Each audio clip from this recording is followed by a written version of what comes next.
Right here, the Texas disclosure.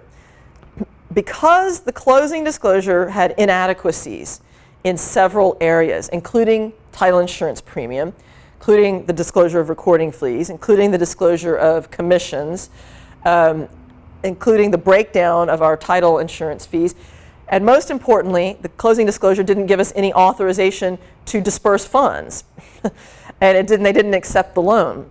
So many inadequacies in the closing disclosure for our state requirements, okay? So because of that, the Texas Department of Insurance came up with a new mandatory form called the Texas Disclosure, or the T-64. When you use a closing disclosure, it is mandatory in the state of Texas that a T-64 accompany it. Okay, so you're going to see if the deal calls for closing disclosure, there will be a T-64. The T-64 helps clarify these problem areas on the closing disclosure. There's also a really nice paragraph on the T-64 that explains the difference in the discrepancy in the title insurance premium. So if anyone asks you, why in the world is title insurance premium this way on the closing disclosure and this way on the Texas disclosure, refer to that paragraph. It's a very nice explanation about how we got there. Like I said, it also further breaks down recording fees and commissions and gives us authorization to disperse, to actually fund this loan in accordance with the numbers that were set forth, and everybody signs off on it. Okay, so it was an absolutely necessary form.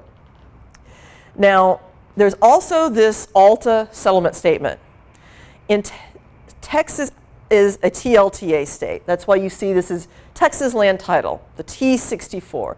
In other states, they use the American Land Title forms. So the American Land Title Association came up with an additional settlement statement. And outside of the state of Texas, many people are going to use that ALTA settlement statement to supplement the closing disclosure because of the closing disclosure deficiencies. In Texas, we don't need it.